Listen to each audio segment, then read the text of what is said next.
జనాభా పెంపుపై అసెంబ్లీలో ప్రతి ఒక్కరూ ముగ్గురు పిల్లలను పుట్టించాలని సీఎం చంద్రబాబు నాయుడు చేసిన వ్యాఖ్యలపై కాంగ్రెస్ సీనియర్ నేత చింతామోహన్ స్పందించారు. చంద్రబాబు మాటలకు చేతలకు పొంతన ఉండదని విమర్శించారు.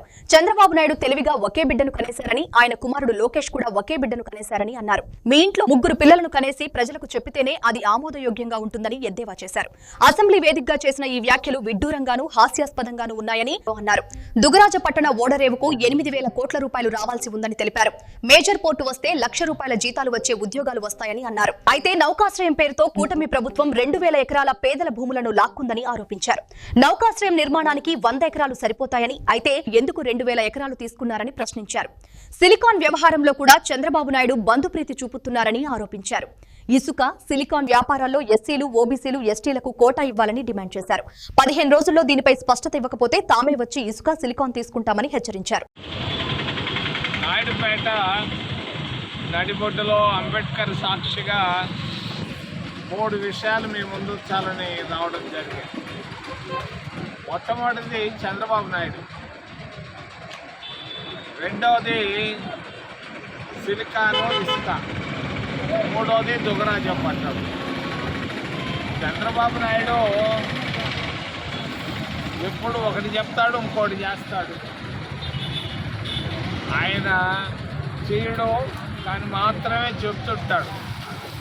నిన్ననే మనం అసెంబ్లీలో చూసాం, అమరావతిలో ఒక్కొక్కరిని 3 బిడ్డలు పుట్టించమంటాడు. అయ్యా, నువ్వు ఎంతమంది బిడ్డలు పుట్టించావు చంద్రబాబు నాయుడు? నీ తెలివి మాకు కూడా ఉంది కదా. నువ్వేమో ఒక్క బిడ్డను పుట్టించి మిగిలిన వాళ్ళందరినీ జనాభా పెంచాల 3ని పెంచమంటావు. ఏమయ్యా, నువ్వు చెప్పేదానికి కొంచెం ఉండాలయ్యా, ఆలోచించి చెప్పవా చంద్రబాబు నాయుడు.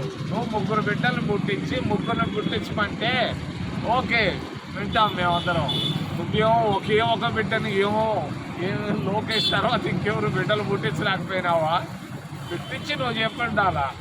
ఏం చెప్తున్నావో, నువ్వు ఏం చెప్తావో, ఏం చేస్తావో ఎవరికి అర్థం కావటం లేదు. మరి నీ బిడ్డ లోకేష్ అన్నా 3 బిడ్డలు పుట్టించి, అయ్యా మీరు కూడా 3 బిడ్డలు పుట్టించండి అని అంటే బాగుంటాం. అట్టలేదే, నీ బిడ్డ కూడా ఒకే బిడ్డను కానీ మిగిలిన వాళ్ళందరినీ నాయుడుపేటలో ఉన్నవాళ్ళు 3 బిడ్డలు పుట్టించమంటే ఎట్టా స్వామి? ఏంది నువ్వు మాట్లాడేది ఏంది, నువ్వు చెప్పేది ఏంది, చేస్తుండేది ఏంది? నీకు ఏందో నాకైతే అర్థం కావట్లా నీ సమస్య. రెండోది దుగరాజపట్టణం. నేను తీసుకొని వచ్చి ఆ ఓడరేవుని 8,000 కోట్లు రావాలి. దానికి కేంద్ర ప్రభుత్వం నుంచి మేజర్ పోర్టుగా ప్రభుత్వ పోర్టుగా. ఎందుకు ప్రభుత్వ పోర్టు అంటే ప్రభుత్వం తరఫున ఉద్యోగాలు వస్తే ఒక్కొక్కరికి ₹1,00,000 తక్కువ ఉండదు.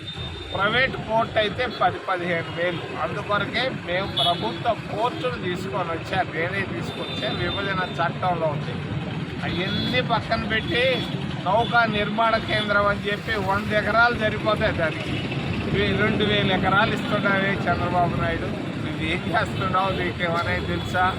పేదోళ్ళ భూములు పెరుక్కొని నువ్వు 2,000 ఎకరాలు ఆడిస్తుంటావు. అంత అవసరమా? ఏంది నువ్వేం చేస్తున్నావు?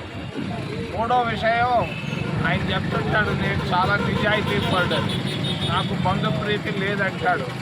అది ఇసుక కాదు, సిలికాన్ అని ఒకటి ఉంది. మరి అది ఎత్తుకోపోయి ఎన్టీ రామారావు మనవడికి ఇచ్చాడు. ఇది బంధుప్రీతి కాదా? ఎన్టీ రామారావు మనవడు ఎవరా? పూటికి లేక ఇబ్బంది పడుతున్నాడా? పేదోడా? నిరుద్యోగా? చెప్పు. ఓకే, నువ్వు ఎన్టీ రామారావు మనవడికి నెలకు 100 కోట్లు సంపాదించేదానికి సిలికా ఇచ్చేవాడ గూడూరు దగ్గర. మరి దీన్ని వెంటనే సిండికేట్ ఏందా? ఎవరే ఆ సిండికేట్తో మెంబర్ల పేర్లు చెప్పు కొంచెం, నీకు దమ్ముంటే. మరి 14 కోట్ల రూపాయలు ముడుపులు ప్రతి నెల తీసుకుంటున్నారంట. ఎవరు తీసుకుంటున్నారు? నీకేమన్నా తెలుసా? తెలియకుండా ఎన్ని జరగవు కదా. మరి నువ్వు అవినీతి అని అందరినీ అంటుంటావు. నీ దగ్గర ఎక్కడుందా నీతి? నేను డిమాండ్ చేస్తున్నాను కాంగ్రెస్ పార్టీ తరఫున, తప్పనిసరిగా సిలికాలో ఎస్సీలకు, ఓబీసీలకు, ఎస్టీలకు కోటా ఇవ్వాలి, ఇచ్చి తీరాలి.